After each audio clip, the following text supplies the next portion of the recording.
ਸਤਿ ਸ਼੍ਰੀ ਅਕਾਲ। ਤੁਸੀਂ ਜੁੜੇ ਹੋਏ ਹੋ ਪੰਜਾਬੀ ਰੇਡੀਓ ਯੂਐਸਏ ਨਾਲ ਤੇ ਪ੍ਰੋਗਰਾਮ ਸਪੈਸ਼ਲ ਰਿਪੋਰਟ ਦੇ ਵਿੱਚ ਤੁਹਾਡਾ ਸਾਰਿਆਂ ਦਾ ਸਵਾਗਤ ਹੈ। ਲੰਘੇ ਦਿਨਾਂ ਦੇ ਵਿੱਚ ਤੁਸੀਂ ਇੱਕ ਖਬਰ ਬੜੀ ਸੁਣੀ ਹੋਣੀ ਹੈ ਕਿ ਪੰਜਾਬ ਦੀ ਸਰਕਾਰ ਹੋਰ ਕਰਜ਼ਾ ਚੁੱਕਣ ਦੀ ਤਿਆਰੀ ਕਰ ਰਹੀ ਹੈ। ਪੰਜਾਬ ਦੀ ਸਰਕਾਰ ਨੇ ਕਿਉਂਕਿ ਪਿੰਡਾਂ ਦੀਆਂ ਲਿੰਕ ਸੜਕਾਂ ਦੀ ਰਿਪੇਅਰ ਨਹੀਂ ਹੋਈ, ਉਹ ਬਣੀਆਂ ਨਹੀਂ ਹੈ, ਇਸ ਕਰਕੇ ਸਰਕਾਰ ਨੂੰ ਹੁਣ ਆਉਣ ਵਾਲੇ ਸਮੇਂ ਦੇ ਵਿੱਚ ਕਰਜ਼ਾ ਚੁੱਕਣਾ ਪੈ ਰਿਹਾ ਤੇ ਉਹ ਜਿਹੜਾ ਕਰਜ਼ਾ ਹੈ ਉਹ ਤਕਰੀਬਨ 1800 ਕਰੋੜ ਹੋਰ ਕਰਜ਼ਾ ਜਿਹੜਾ ਉਹ ਲੈਣਾ ਪੈ ਰਿਹਾ।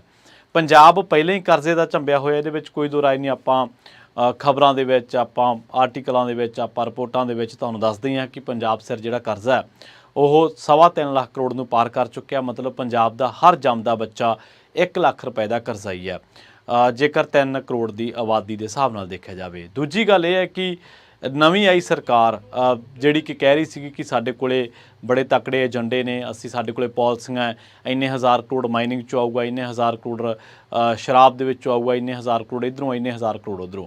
ਉਹ ਪਤਾ ਨਹੀਂ ਆ ਰਿਹਾ ਜਾਂ ਉਹ ਕਿੱਥੇ ਰੁਕ ਗਿਆ, ਪਰ ਅਸਲ ਦੇ ਵਿੱਚ ਇਹ ਸਰਕਾਰ ਨੇ ਵੀ 70,000 ਕਰੋੜ ਦੇ ਕਰੀਬ ਕਰਜ਼ਾ ਚੁੱਕ ਲਿਆ। ਅਤੇ ਜੇਕਰ ਪ੍ਰਤੀ ਮਹੀਨੇ ਦੀ ਦਰ ਦੇ ਹਿਸਾਬ ਦੇ ਨਾਲ ਦੇਖਿਆ ਜਾਵੇ ਤਾਂ ਇਹ ਸਰਕਾਰ ਤਕਰੀਬਨ 3,000 ਕਰੋੜ ਰੁਪਏ ਦੇ ਆਸ-ਪਾਸ ਜਿਹੜਾ ਕਰਜ਼ਾ ਉਹ ਚੁੱਕ ਰਹੀ ਹੈ।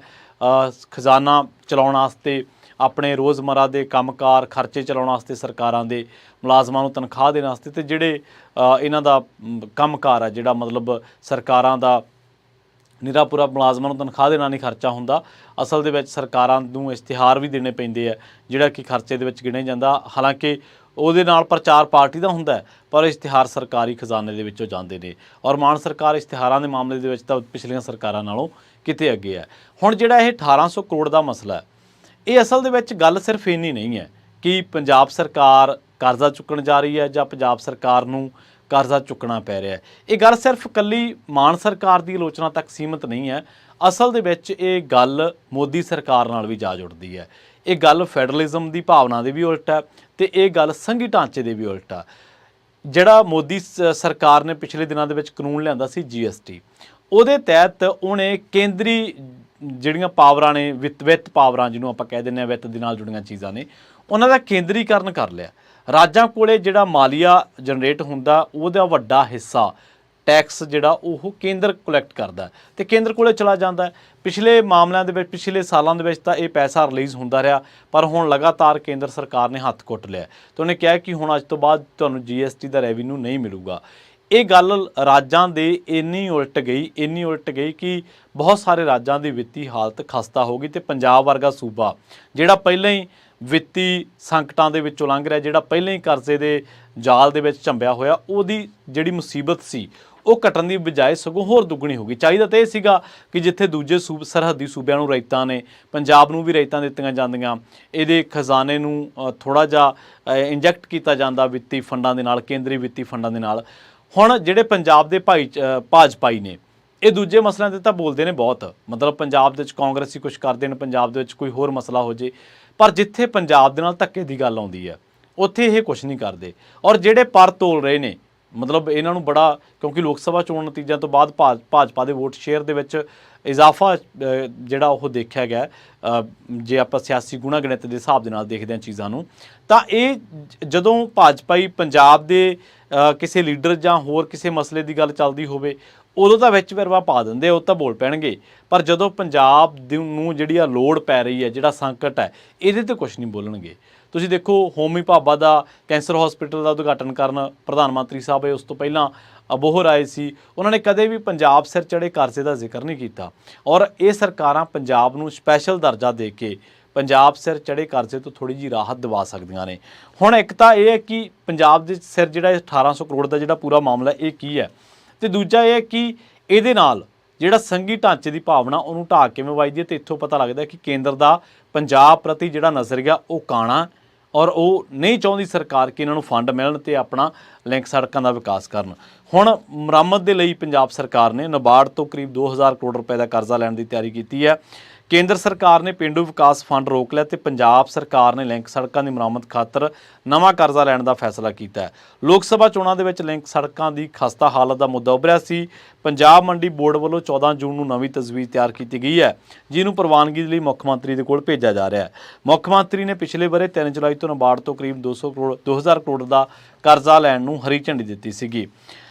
ਪੰਜਾਬ ਦੇ ਵਿੱਚ ਹਰ 6 ਵਰਿਆਂ ਮਗਰੋਂ ਸੜਕਾਂ ਦੀ ਮੁਰੰਮਤ ਹੁੰਦੀ ਹੈ, ਪਰ ਸੂਬੇ ਦੇ ਵਿੱਚ 3 ਵਰਿਆਂ ਤੋਂ ਮੁਰੰਮਤ ਦਾ ਕੰਮ ਨਹੀਂ ਹੋ ਸਕਿਆ। ਪੰਜਾਬ ਸਰਕਾਰ ਨੇ ਸੜਕੀ ਮੁਰੰਮਤ ਵਾਸਤੇ ਕੇਂਦਰ ਸਰਕਾਰ ਤੋਂ ਦਿਹਾਤੀ ਵਿਕਾਸ ਫੰਡ ਰਿਲੀਜ਼ ਕਰਾਉਣ ਦੀ ਆਸ ਲਾਈ ਹੋਈ ਸੀ। ਪੰਜਾਬ ਸਰਕਾਰ ਨੇ ਫੰਡ ਰਿਲੀਜ਼ ਕਰਾਉਣ ਖਾਤਰ ਸੁਪਰੀਮ ਕੋਰਟ ਦਾ ਰੁਖ ਵੀ ਕੀਤਾ। ਪੰਜਾਬ ਦੇ ਵਿੱਚ ਇਸ ਵੇਲੇ 30,237 ਲਿੰਕ ਸੜਕਾਂ ਨੇ, ਜਿਨ੍ਹਾਂ ਦੀ ਜਿਹੜੀ ਲੰਬਾਈ ਹੈ ਤਕਰੀਬਨ 64,878 ਤਕਰੀਬਨ 65,000 ਕਿਲੋਮੀਟਰ ਬਣਦੀ ਹੈ। ਵਰਾ 2022-23, 2023-24, 2024-25 ਦੇ ਲਈ ਕਰੀਬ 8,105 ਲਿੰਕ ਸੜਕਾਂ ਜਿਨ੍ਹਾਂ ਦੀ ਮੁਰੰਮਤ ਬਾਕੀ ਹੈ, ਜਿਨ੍ਹਾਂ ਦੀ 17,406 ਕਿਲੋਮੀਟਰ ਲੰਬਾਈ ਬਣਦੀ ਆ। ਇਹਨਾਂ ਸੜਕਾਂ ਦੀ ਮੁਰੰਮਤ ਦੇ ਲਈ 2892 ਤਕਰੀਬਨ 2900 ਕਰੋੜ ਦੇ ਫੰਡਾਂ ਦੀ ਲੋੜ ਹੈ। ਮਾਰਕੀਟ ਫੀਸ ਜਿਹੜੀ ਕੇਂਦਰ ਨੇ ਘਟਾਈ ਆ ਉਹ 3 ਤੋਂ 2% ਦੀ ਕੀਤੀ ਹੈ, ਤੇ ਜਿਸ ਕਰਕੇ ਪੰਜਾਬ ਮੰਡੀ ਬੋਰਡ ਦੀ ਵਿੱਤੀ ਹਾਲਤ ਕਾਫੀ ਖਸਤਾ ਹੈ। ਪੰਜਾਬ ਮੰਡੀ ਬੋਰਡ ਦੇ ਸਾਬਕਾ ਅਧਿਕਾਰੀ ਕੁਲਬੀਰ ਸਿੰਘ ਮੱਤਾ ਦਾ ਕਹਿਣਾ ਹੈ ਕਿ ਕੇਂਦਰੀ ਫੰਡ ਰੋਕ ਕੇ ਜਾਣ ਕਰਕੇ ਲਿੰਕ ਸੜਕਾਂ ਦੀ ਮੁਰੰਮਤ ਕਾਫੀ ਪਛੜ ਗਈ ਹੈ। ਉਹਨਾਂ ਦਾ ਕਹਿਣਾ ਹੈ ਕਿ ਕੇਂਦਰ ਵੱਲੋਂ ਫੰਡ ਰੋਕ ਕੇ ਜਾਣ ਦਾ ਖਮਿਆਜ਼ਾ ਪੰਜਾਬ ਦੇ ਲੋਕਾਂ ਨੂੰ ਭੁਗਤਣਾ ਪੈ ਰਿਹਾ। ਹੁਣ ਜਿਹੜੇ ਪੰਜਾਬ ਦੇ ਭਾਜਪਾਈ ਨੇ, ਜਿਹੜੇ ਪੰਜਾਬ ਦੇ ਵਿੱਚੋਂ ਵੋਟਾਂ ਮੰਗਦੇ ਨੇ, ਉਹ ਇਹਨਾਂ ਮਾਮਲਿਆਂ ਨੂੰ ਨਹੀਂ ਚੁੱਕਦੇ। ਹੁਣ ਵੋਟਾਂ ਤਾਂ ਸਾਰੇ ਪੰਜਾਬ ਨੇ ਪਾਉਣੀਆਂ, ਵੋਟਾਂ ਪੰਜਾਬ 'ਚੋਂ ਮੰਗਣੀਆਂ, ਪਰ ਜਦੋਂ ਪੰਜਾਬ ਦੇ ਰੁਕੇ ਫੰਡਾਂ ਦੀ ਗੱਲ ਆਉਂਦੀ ਹੈ ਉੱਥੇ ਚੁੱਪ ਚਾਂਦਾ, ਉੱਥੇ ਕੋਈ ਸਰਗਰਮੀ ਨਜ਼ਰ ਨਹੀਂ ਆਉਂਦੀ। ਕਿਉਂ ਨਹੀਂ ਆਉਂਦੀ ਇਹਦੇ ਬਾਰੇ ਕੁਛ ਨਹੀਂ ਕਹਿ ਸਕਦੇ। ਔਰ ਜਿਹੜੀ ਦੂਜੀ ਗੱਲ ਹੈ, ਭਗਵੰਤ ਮਾਨ ਦੇ ਸਮਰਥਕਾਂ ਨੂੰ ਮੈਂ ਥੋੜ੍ਹਾ ਜਿਹਾ ਸਾਹ ਦੇ ਦਿੰਦਾ, ਕਿਉਂਕਿ ਉਹਦੇ ਵਿੱਚ ਭਗਵੰਤ ਮਾਨ ਸਰਕਾਰ ਦਾ ਕੋਈ ਕਸੂਰ ਨਹੀਂ ਹੈ।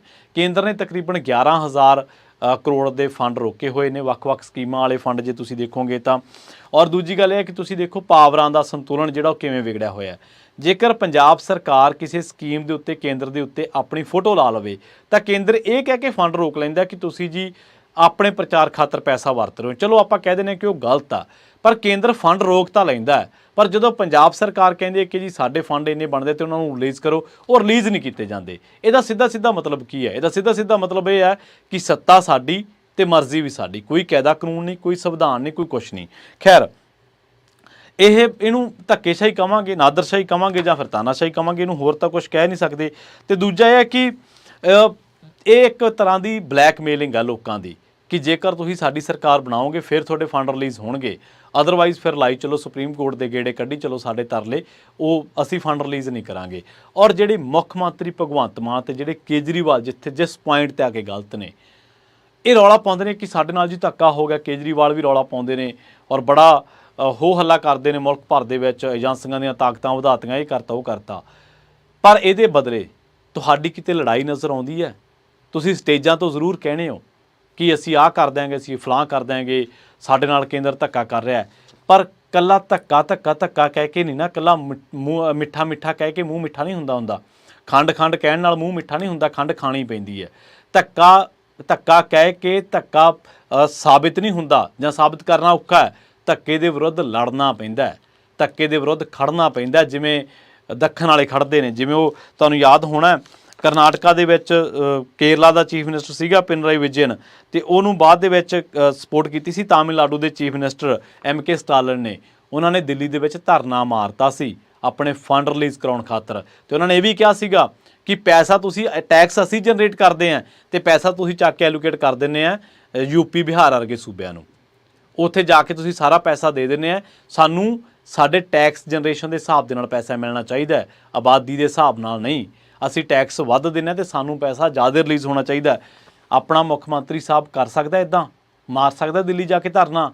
ਕੇਜਰੀਵਾਲ ਮਾਰ ਸਕਦਾ ਦਿੱਲੀ ਦੇ ਵਿੱਚ ਧਰਨਾ?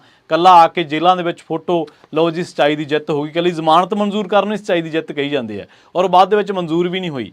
ਔਰ ਇਹ ਕਹੀ ਜਾਣਾ ਕਿ ਏਜੰਸੀਆਂ ਸਾਨੂੰ ਤੰਗ ਕਰਦੀਆਂ, ਪਰ ਜਦੋਂ ਧਾਰਾ 370 ਟੁੱਟੇ, ਜਦੋਂ ਦੂਜੇ ਲੋਕਾਂ ਦੇ ਹੱਕ ਹਕੂਕ ਖੋਹੇ ਜਾਣ, ਉਦੋਂ ਚੁੱਪ ਕਰ ਜਾਓ, ਉਦੋਂ ਵਧਾਈਆਂ ਦੇਈ ਚੱਲੋ। ਇਹ ਕਹਿਣਾ ਕਿ ਕੇਂਦਰ ਸਰਕਾਰ ਲੋਕਾਂ ਤੇ ਜ਼ੁਲਮ ਕਰ ਰਹੀ ਹੈ, ਆਮ ਆਦਮੀ ਪਾਰਟੀ ਤੇ ਜ਼ੁਲਮ ਕਰ ਰਹੀ ਹੈ, ਪਰ ਜਦੋਂ ਉਹੀ ਕੇਂਦਰ ਸਰਕਾਰ ਤੇ ਉਹੀ ਹਰਿਆਣਾ ਸਰਕਾਰ ਪੰਜਾਬ ਦੇ ਕਿਸਾਨਾਂ ਤੇ ਆ ਕੇ ਡੰਡੇ ਵਰਾਵੇ, ਉਹਨਾਂ ਦੇ ਪੁੜੇ ਕੁੱਟੇ, ਉਹਨਾਂ ਦੇ ਟਰੈਕਟਰਾਂ ਦੇ ਟਾਇਰ ਪਾੜੇ, ਉਹਨਾਂ ਦਾ ਸਮਾਨ ਤੋੜੇ, ਉਹਨਾਂ ਦੀਆਂ ਕਾਰਾਂ ਦੇ ਸ਼ੀਸ਼ੇ ਭੰਨੇ ਤੇ ਉਹਨਾਂ ਦੇ ਜਵਾਨਾਂ ਤੇ ਗੋਲੀਆਂ ਚਲਾ ਦਿੱਤੇ, ਇੱਕ ਮੁੰਡਾ ਸ਼ਹੀਦ ਕਰਦੇ ਸ਼ੁਭਕਰਨ ਸਿੰਘ, ਉਦੋਂ ਕੁਛ ਨਹੀਂ ਗਾ। ਕੇਜਰੀਵਾਲ ਗ੍ਰਿਫਤਾਰ ਹੋ ਗਿਆ, ਬੜਾ ਹੋ ਹੱਲਾ ਹੋ ਗਿਆ, ਪੰਜਾਬ ਦੇ ਵਿੱਚ ਇੰਨਾ ਕੁਛ ਹੋ ਗਿਆ, ਇੱਕ ਪੁੱਤ ਪੰਜਾਬ ਦਾ ਮਰ ਗਿਆ ਕਿਸਾਨੀ ਧਰਨੇ ਦੇ ਲਈ। ਉਹਦੇ ਲਈ ਕੀ ਨਜ਼ਰ ਆਉਂਦਾ? ਕੋਈ ਨਜ਼ਰ ਆਉਂਦਾ? ਖੱਟਰ ਤੇ ਪਰਚਾ ਹੋਇਆ? ਕਦੇ ਮੋਦੀ ਨੂੰ ਕਿਹਾ, ਕਦੇ ਸਿਆਸੀ ਸਟੇਜਾਂ ਤੋਂ ਕਿਹਾ ਇਹਦੇ ਬਾਰੇ? ਸੋ ਇਹ ਹੈ ਕਿ ਨਿਰਾ ਪੂਰਾ ਅਖਬਾਰੀ ਜਾਂ ਸਟੇਜੀ ਬਿਆਨਬਾਜ਼ੀ ਕਰੀ ਚਲੋ, ਪਰ ਤੁਹਾਨੂੰ ਲੋਕਾਂ ਲਈ ਖੜਨਾ ਪੈਂਦਾ, ਲੜਨਾ ਪੈਂਦਾ। ਆਪਣੀ ਸਿਆਸਤ ਚਮਕਾਉਣ ਖਾਤਰ ਤੁਸੀਂ ਕਿੰਨਾ ਕੁ ਚਿਰ ਇਹ ਜਿਹੇ ਹੱਥ ਕੰਡੇ ਵਰਤਦੇ ਰਹੋਗੇ, ਕੱਲ੍ਹ ਨੂੰ ਸਵਾਲ ਤਾਂ ਤੁਹਾਨੂੰ ਵੀ ਹੋਣਗੇ ਕਿ ਤੁਸੀਂ ਕੀਤਾ ਕੀ ਆ। ਇਹ ਸਿਰਫ ਇੰਨਾ ਹੀ ਨਹੀਂ, ਬਲਕਿ ਪਿਛਲੀਆਂ ਸਰਕਾਰਾਂ ਕਦੇ ਇਹਨਾਂ ਮਾਮਲਿਆਂ 'ਤੇ ਲੜਦੀਆਂ ਨਜ਼ਰ ਨਹੀਂ ਆਈਆਂ। ਇੱਕ ਵਾਰੀ ਕੈਪਟਨ ਅਮਰਿੰਦਰ ਸਿੰਘ ਗਏ ਸੀਗੇ ਦਿੱਲੀ ਧਰਨਾ ਦੇਣ, ਬਾਅਦ ਦੇ ਵਿੱਚ 14 ਦਿਨ ਆ ਕੇ ਮੋਤੀ ਮਹਿਲ ਦੇ ਵਿੱਚੋਂ ਬਾਹਰ ਨਹੀਂ ਨਿਕਲੇ।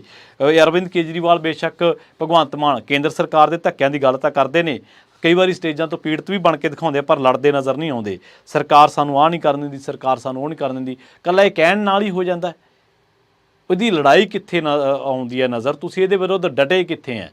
ਸੋ ਇਹ ਬਿਲਕੁਲ ਪੰਜਾਬ ਸਰਕਾਰ ਨੂੰ ਬਰੀ ਨਹੀਂ ਕਰ ਸਕਦੇ, ਮੁੱਖ ਮੰਤਰੀ ਭਗਵੰਤ ਮਾਨ ਸਾਹਿਬ ਦੀ ਸਿਆਸੀ ਅਪਰੋਚ ਨੂੰ ਦਰਕਨਾਰ ਨਹੀਂ ਕਰ ਸਕਦੇ। ਪਰ ਹਾਂ, ਇੱਥੇ ਸਾਨੂੰ ਇਹ ਕਹਿਣ ਤੋਂ ਵੀ ਗੁਰੇਜ਼ ਨਹੀਂਗਾ ਕਿ ਇਹ ਕੇਂਦਰ ਦਾ ਨਿਰਾ ਧੱਕਾ ਹੈ।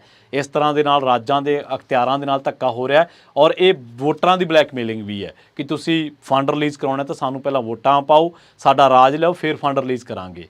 ਤੇ ਜਦ ਕਿ ਉਹੀ ਜਿੱਥੇ ਤੁਸੀਂ ਸਿਆਸਤ ਕਰਨੀ ਆ ਉਹਨਾਂ ਲੋਕਾਂ ਨੂੰ ਲੋੜ ਆ ਨਾ। ਲਿੰਕ ਸੜਕਾਂ ਤਾਂ ਲੋਕਾਂ ਨੇ ਤੁਰਨਾ, ਸਰਕਾਰ ਤਾਂ ਚਲੋ ਜਦੋਂ ਤੁਰੂਗੀ। ਹੁਣ ਉਸੇ ਟੁੱਟੀਆਂ ਲਿੰਕ ਸੜਕਾਂ ਤੋਂ ਵੋਟਾਂ ਤਾਂ ਮੰਗ ਰਹੇ ਹੋ ਕਿ ਸਾਨੂੰ ਵੋਟਾਂ ਪਾ ਦਿਓ, ਪਰ ਉਹਨਾਂ ਲਿੰਕ ਸੜਕਾਂ ਲਈ ਜਦੋਜਹਿਦ ਤੁਹਾਡੀ ਨਜ਼ਰ ਨਹੀਂ ਆਉਂਦੀ, ਨਾ ਭਾਜਪਾਈਆਂ ਦੀ।